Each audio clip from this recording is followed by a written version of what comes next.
struggling. And then they don't do these, they don't go back to the basis, they don't study, because it's enough just to sit, and I feel great. And it's true, they carry this energy out into the world, it's true. But then, when body problems come, and the blissful feelings of sitting are not there anymore, the whole practice falls apart. And I've seen it happen. And I've seen it with me, with the broken wrist and the knee. I had to struggle to come back to my normal morning practice. I really struggled, but I wanted to come back. This is why I continued to do it, no matter how the mind went all over the place, and it went, I can't sit in a chair, not comfortable, I can't concentrate. This is what the mind was saying, and I was visualizing myself sitting on the floor with crossed legs and all this, and regretting that I can't sit wasting so much time. But I let the mind go that way, because I knew there's no point now to kind of try to go against it. Let it complain. So I just did my practices that I do every morning. The recitations, the visualizations, all this was lousy, was not concentrated, it was really lousy. Now slowly it's coming back. And the second operation is standing ahead of me, so I'll see what happens. So it's good to see how we can, it's how important it is to continue to practice when you don't feel like it. Because then in difficult situations your practice will hold. Only then. Did you want to, because you have... No, I think it's for me, like, if I found myself so far away from where I want to be, it's very discouraging, like practicing again and again, because I say, oh, what's the point anyway? I'm not going to be done with. Why would you not be done with? Because it's too far away. It's too... Because you're concentrating too much on the goal. Why don't you just, you see, Buddhism is think very big. Mahayana Buddhism, enlightenment. Look very far ahead. It will last a long time until you get there. And then just start walking. See, yesterday when I was walking around, I started to pick up some plastic bags. Then I also looked at, what's the point? Then the point is, there's 5 plastic bags less, or how many I picked up. That's the point. If we go like, there's no point.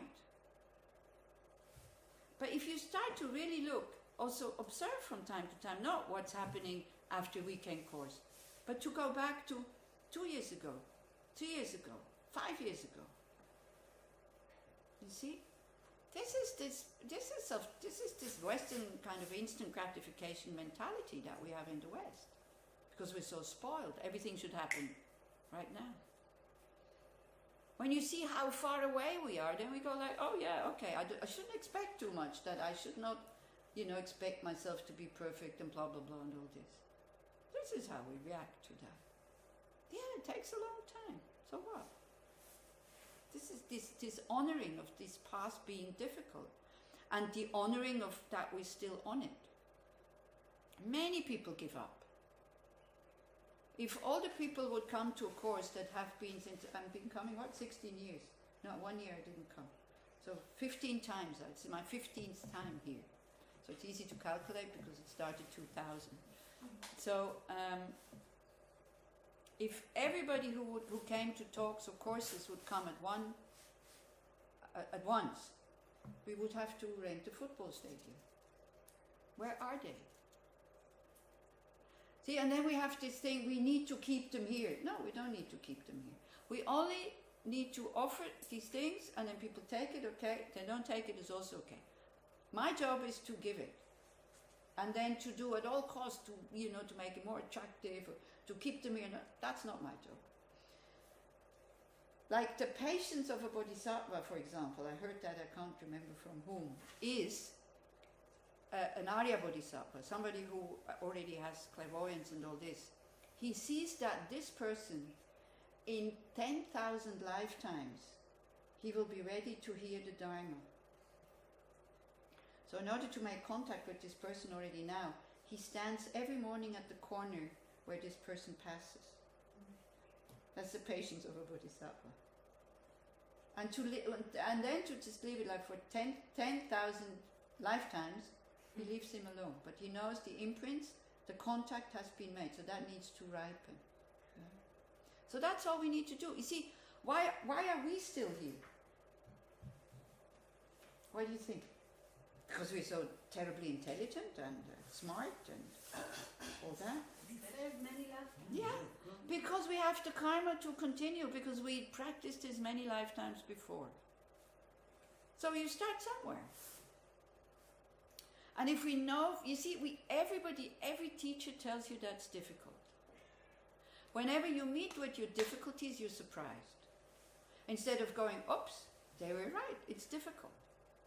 So this instinct of wanting it easy is so strong. Easy and quick. It is so strong. Yeah. Like I remember also one point, somebody said to her teacher, she said, oh, I finally convinced my husband to come to the initiation. He never comes to any courses. He just looked at her and he said, what do you mean? Do you think everybody has the karma just like this because they want to come to an initiation? And he said, leave him alone. Yeah? We don't need to convince people to do these things. We can show it to them. Then if they want to take it, it's fine. If not, that's it. I wanted to say about The Dalai Lama at one point, he started to cry in New York. I still remember when somebody said, isn't there a quicker and an easier way? And he said, as long as people have this attitude, it's not much hope. So we work with that impulse. I want it easy. And then we feed the mind this one thing I told you yesterday. Do I have a choice not to work with the mind?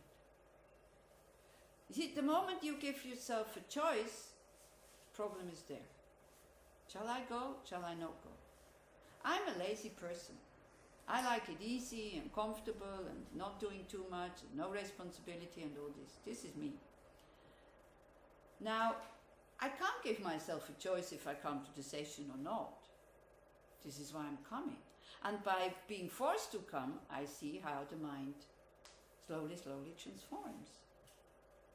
So it's thanks to you. I'm using you actually to transform my mind, to be more diligent and to be more, like not giving myself a choice. The more we give ourselves a choice, the less we have a chance that this will work. Should I do this? Should I do that? Should I go? Should I not go? And then we start again. You know, we can use so many tools to encourage ourselves. If we would have cancer,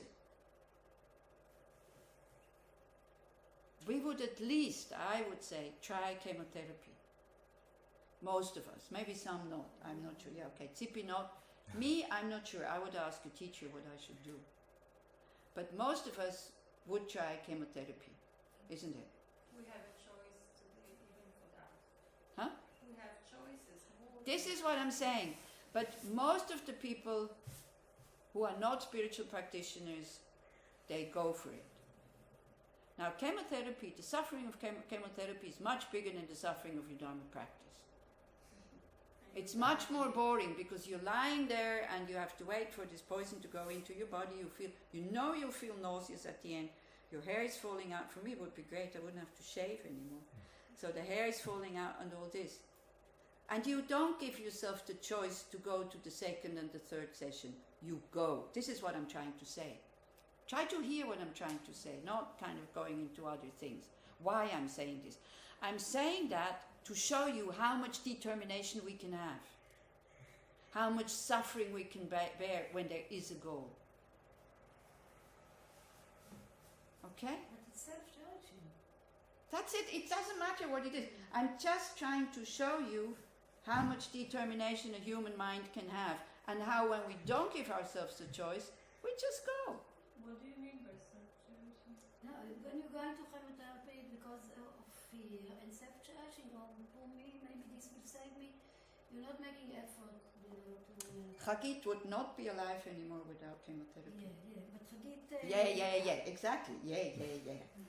Because the situation she was in, But 3 months later, she said to the doctor, okay, thank you. Yeah, 3 months later. They had planned for her for many chemo. She went to India and she changed everything. But in the moment when she couldn't, She needed it. And she suffered, but she went for every session. Yeah, and you were there with her and teaching her to think this is a Look, nectar. excuse me, let's stop this conversation. I am not telling you to go to chemotherapy. That's not what I said. No, it's No, do you hear what I... Sorry, Tipi. Do you hear what I'm... Do you see the point I was trying to make? That's it. No, it doesn't go any further than that. I'm not encouraging you to go to chemotherapy. I'm just showing you how much determination and courage to bear suffering a human mind can have when there's a goal. This is why when you start to work with bodhicitta, I really want to be of benefit to others. I really want to be of benefit to others. This is giving you the force to be able to bear the suffering.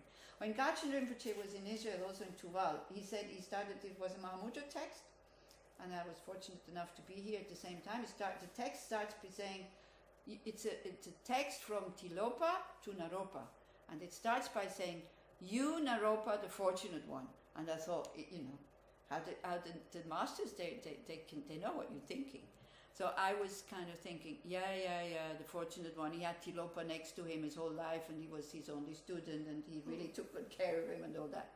So Rinpoche, he didn't really, I don't think if he looked at me, I can't remember, but anyway, say, do you know what it means, the fortunate one? Of course, I was too scared that it's wrong what I thought to, I didn't say anything, and so this is my courage there.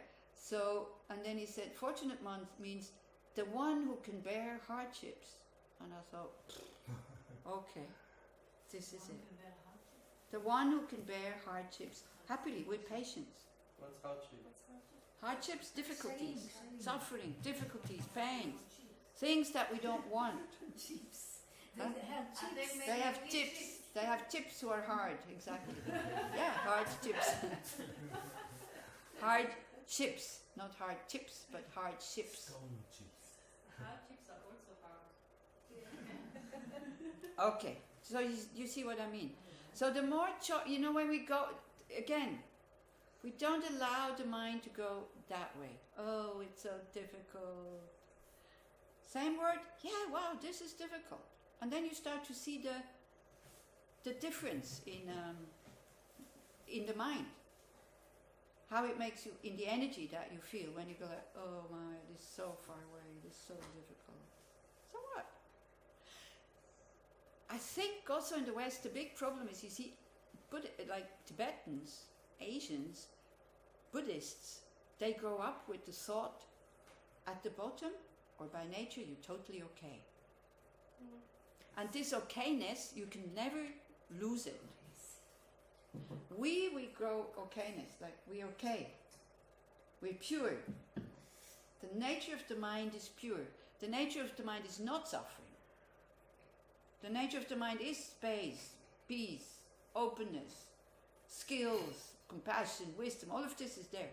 So that's what they learn. But it's covered.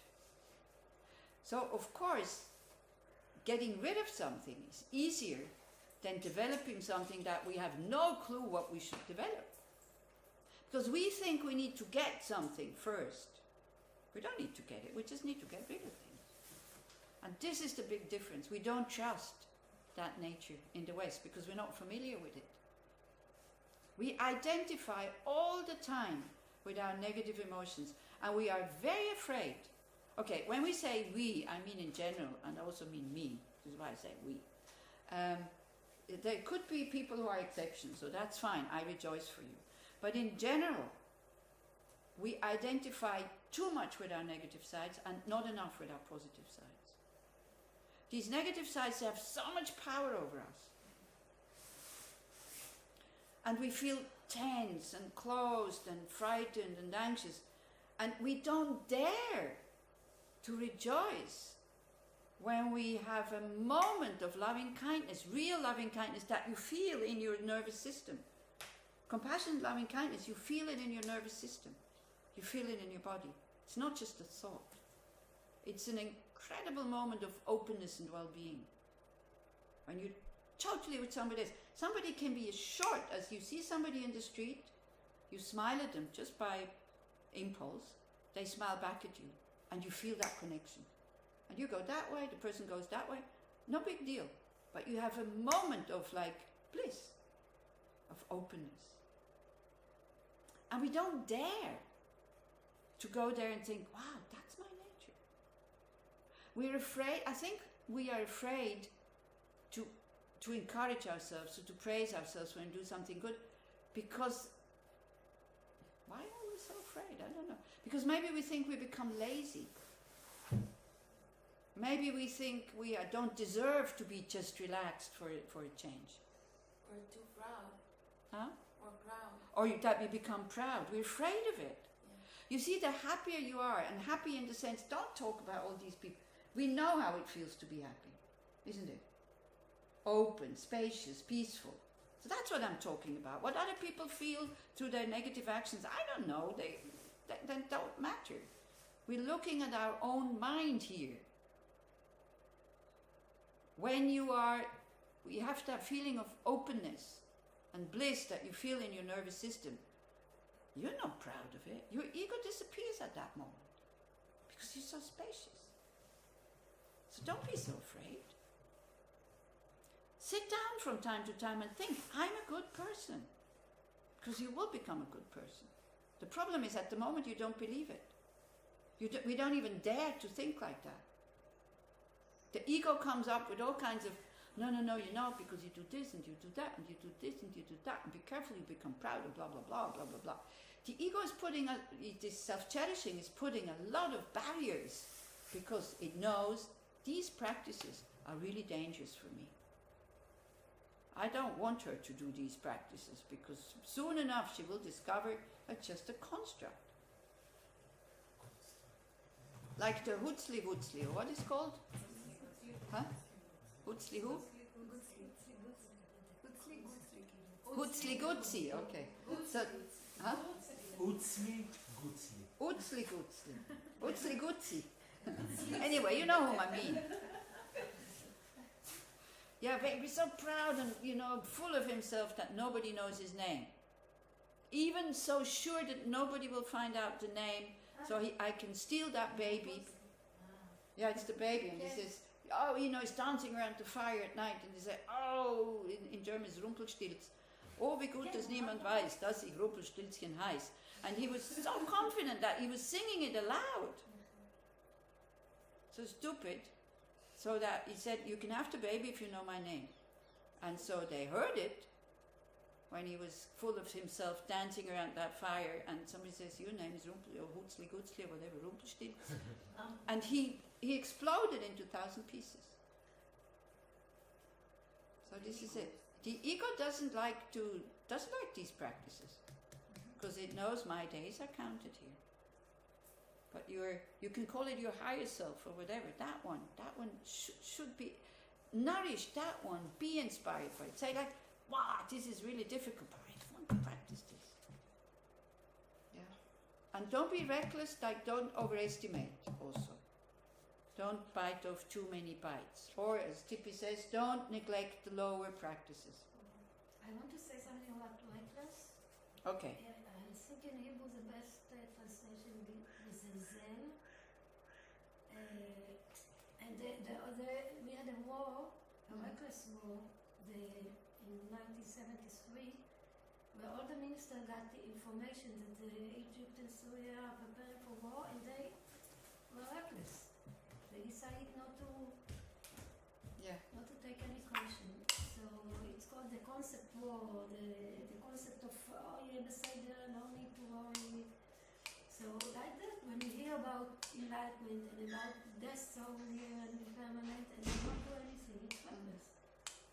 For example, that would be also reckless. You don't practice. Yep. You say, I'm not afraid of death, and you don't practice. That is reckless also.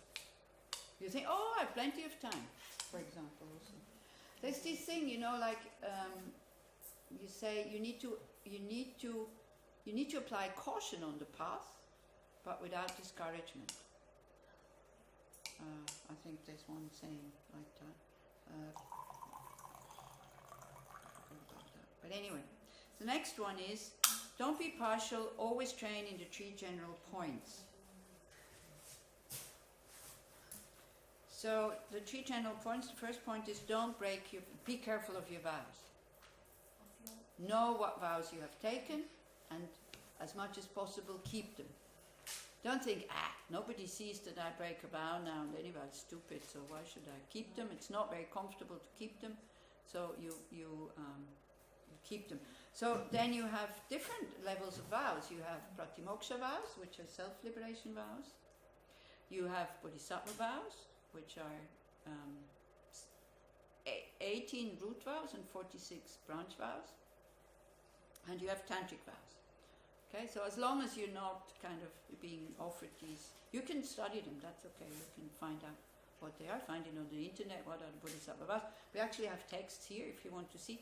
The bodhisattva vows are to strengthen and to protect the practicing of 6 perfections. The branch vows, to help us, guidelines or borders.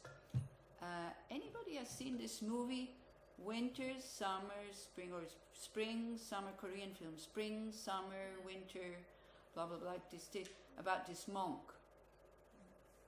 So when he's alone in a hut with a woman, so there is actually no real doors, but it looks as if they're doors.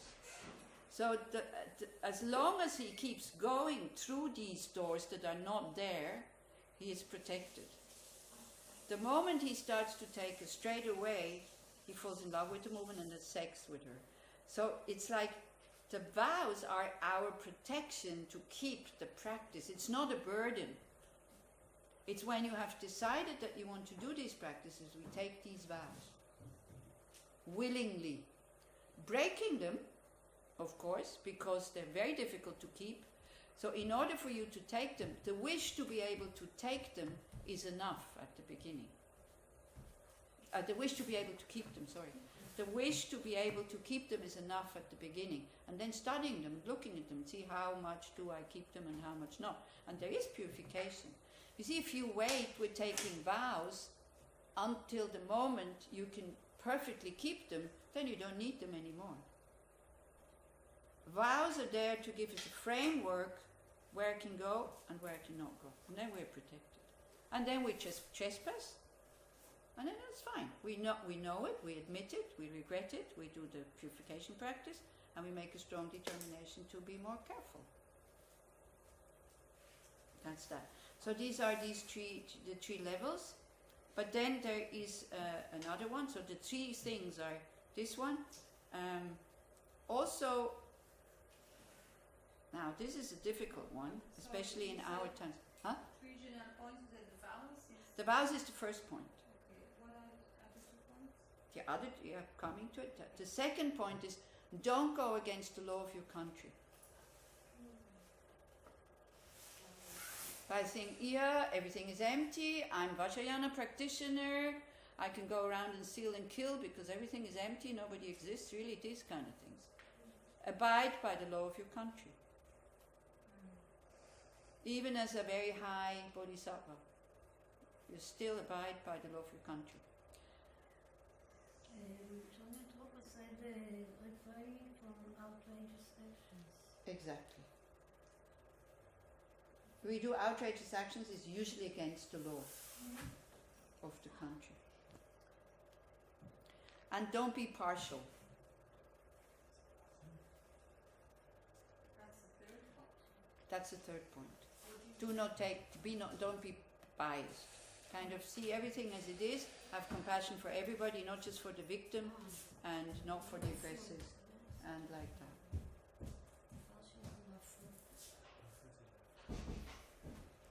Don't be biased, like include everybody in your compassion. Now, again, you can look at this in different ways also.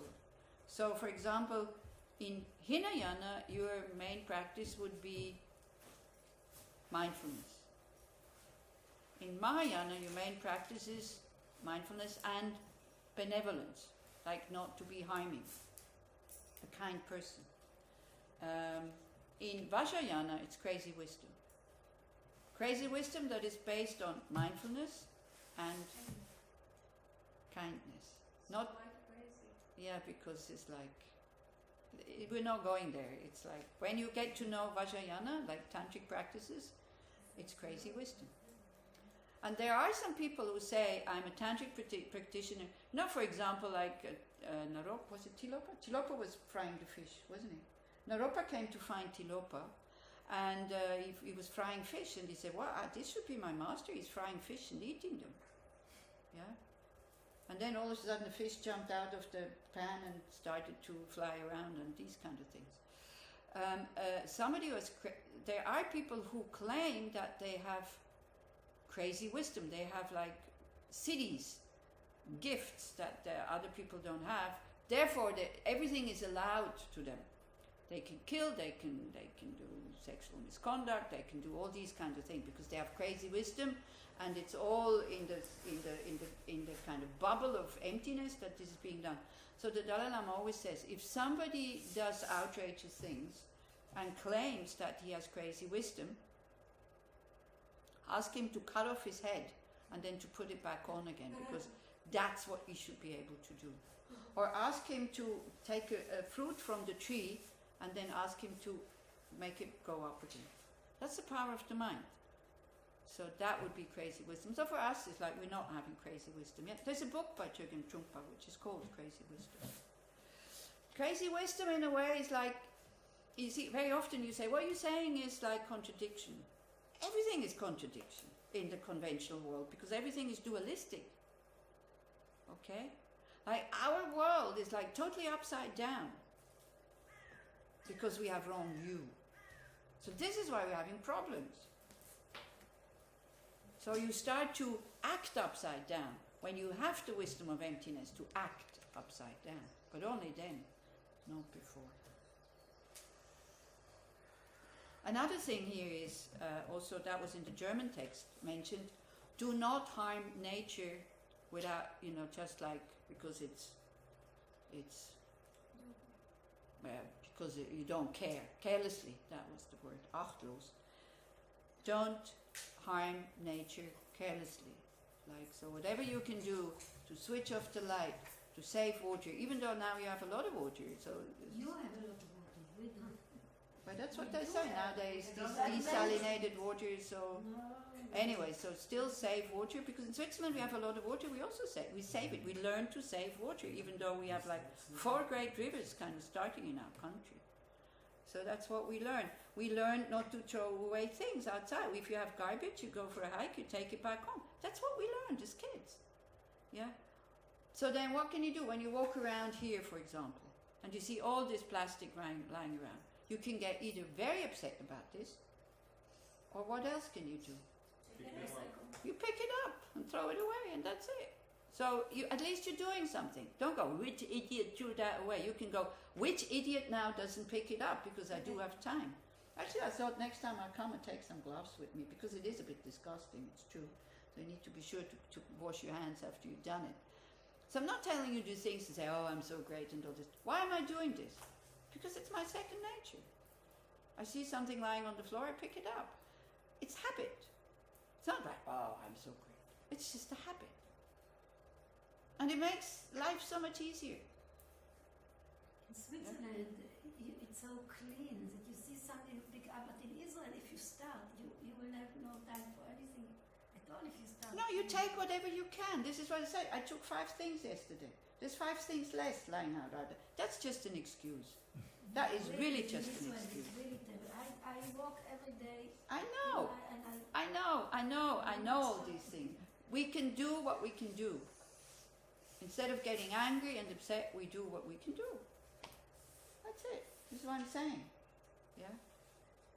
I have a 20 meter rule. If there's a garbage in 20-meter radius, then I pick it up. If not, then I have to start walking around with it, then I read it. Yeah, you pick up 3 things every day, you think. Okay. 3 things picked up. Because that's what we do with our purification practices. If we think like that, we have so much garbage in the mind.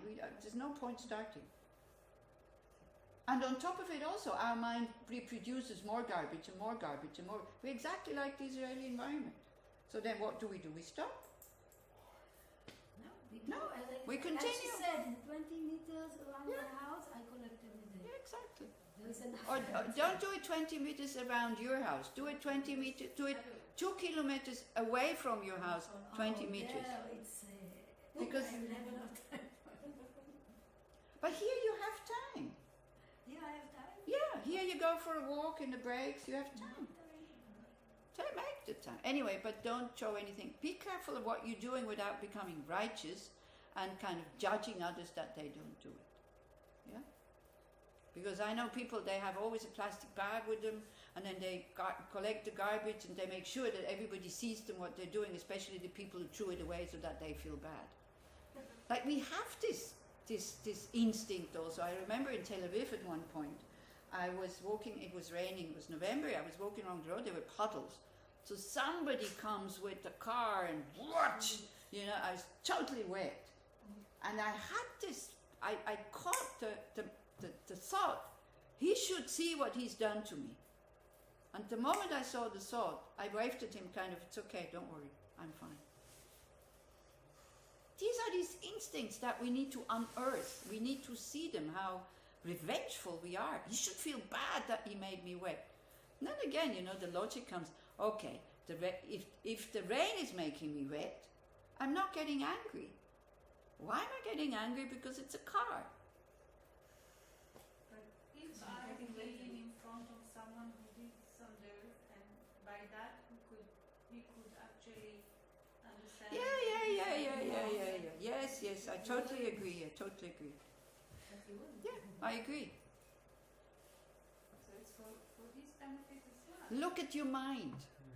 Why you are doing this, why you are saying this. This is what I'm saying.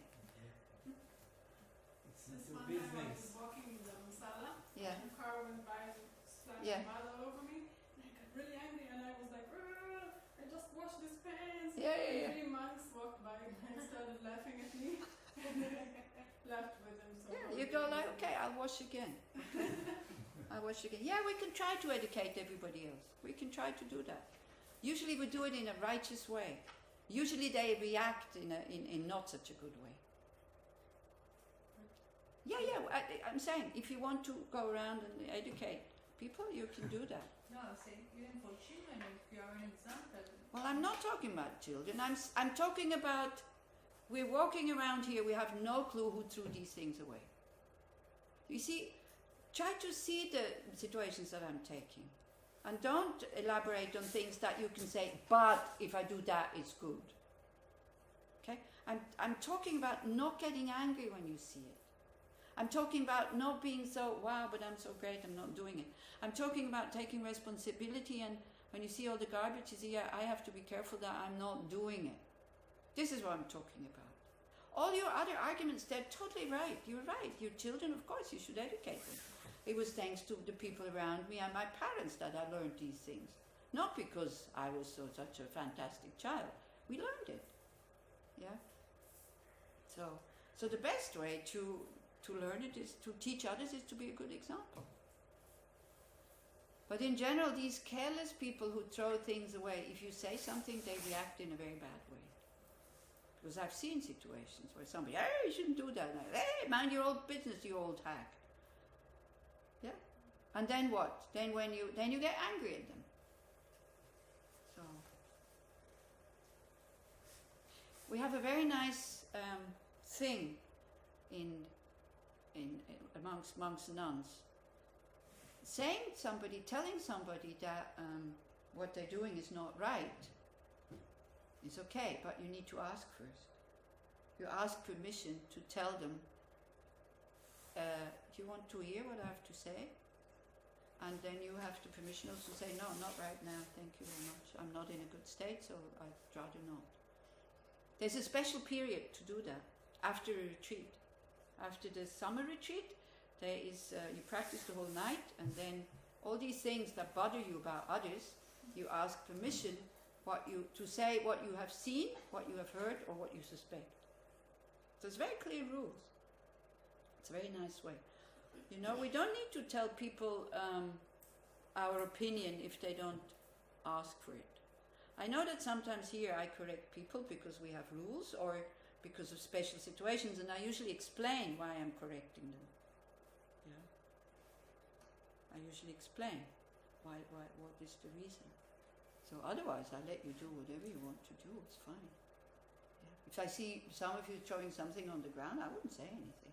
I would put it maybe in a more global way, and then thinking maybe the person heard it or doesn't hear it. If you haven't heard it, then that's it. It's okay. So that's one of these 3 points. Also, not to mindlessly harm nature. So again, so this we do without exhibitionism. We're not wanting to become the hero and the special person. Next point. Transform your attitude but maintain a natural behavior. Dalai Lama, he says, you should, if you become a Dharma practitioner, you should be like a cup. And inside the cup is a lamp, but you don't show anything outside. So unless you become monk or nun, where you have to change outside appearance, because then that's a sign that people should be able to trust you. They can give you their suitcase if you need to go to the toilet and say, can you please watch that? And then they know that you're not going to run away with it. This is why we're having these signs, so that people can ask for help and people can trust us. This is why no hair. One is for hygienic reason, because then there's no lice. Switzerland, in the schools, they have a lot of problems with lice. In the schools. Here also. If you have no hair, there's no problem. Yeah, so that's one thing. Also, nobody has to pick out the hair from the shower, which is really disgusting. So it's like this, all these problems fall away. But it's also, hair is a reason for arrogance and proud. You start to be happy with your face the way it is, because there's nothing you can change. And it's a sign that you are having vows of celibacy and no pleasure outside and all this, because you cannot go to the nightclub. Now, you see, so Westerners, when they go to Asia, all of a sudden lay people start to shave their head. And then they walk hand in hand with somebody from the opposite sex, with their girlfriend or boyfriend. Then the Asian people look at them and think, what is this monk doing with this woman? Because it's only ordained people who shave their head, or in Hinduism, when somebody has died. But then they leave a little thing here. If you see a Hindu that has shaved head, that means that, not only the men, that means that in their family somebody has died. So don't compliment him on this nice haircut or anything like that. Yeah. In Buddhism, it is monks and nuns who shave their head. Or if you go into a retreat and you don't want to have the hassle of having hair, then it's okay as a lay person, but in general, lay people don't shave their heads. But sometimes we get attached to the hair. Isn't it good to shave it if we feel too much attached to it? Then if you have attachment for your hair, then just go to a hairdresser and have a really horrible haircut. That is better than shaving it. There's another story which is really nice. We did in Tushita, we had this guy who was a Rastafari. He was from South America somewhere. He had hair, I don't know, 5 kilos at least, And so when we did the meditation on dying, which is, it shows us where our attachments are. So it's like, you go like, your possessions won't help, your family won't help, your body won't help, and all this. And he disappeared after that meditation. He was in Tushita. He came back next morning with a totally normal haircut. I mean, he came back the same evening, but I didn't see him. And I thought, like, what happened? And so I asked him, and he said, well, after that meditation, I saw I'm not attached to my car, I'm not attached to my girlfriend, I'm not attached to my family, but I'm attached to this hair. And I don't want to die with that attachment. So I went to cut it. And he had not shaved, which is again a bit special, but totally normal haircut. And he must have like deep imprints, because I remember when he was, first of all, he was dealing with drugs, and he came to ask me that if he's really careful only to sell it to people that are grown up and not children, is it okay? And I said no, because they can sell it. So he decided to give up to work, to give up his, to earn his livelihood with this. And then he came to the library to a class, and the class was totally full, and he was sitting like at the door, and Geshe Sonam Rinchen saw him and said, come in, and he made him sit right in front of him. And 2 weeks later he decided to traveled to Tibet. I don't know what had become of him, but he was seemingly somebody who was just interested in a, nice life. He had a lot of money because of the drugs, and his course totally changed all his attitudes. So, yeah, if you're attached to your hair, then just have a very normal haircut. That will take care of it. When they say your natural behavior, Huh? when it's written your natural behavior, Yeah. but when you change your attitude by sometimes Attitude is inside. So if you naturally then become kind, it doesn't mean that, if you were a very angry person and through your attitudes and your practice you become kinder, you don't have to fake that you're still an angry person. Again, Sarah, I think you have a tendency to go too far. Don't go so far. This is like your natural behavior means do not put on outside signs that everybody can see, or constantly talking about, I know that I'm constantly talking about my spiritual practice, but only in the course. Not when I'm with my sister-in-law. I never say anything. I'm a totally normal person there. That's how she doesn't even notice that I'm a nun. The only thing that's different is the thing. I talk about family and children and sports and tennis and these kind of things. Yeah, so that's what I mean. That's what is meant here. Transform your attitude but mind. Don't speak of others' incomplete qualities.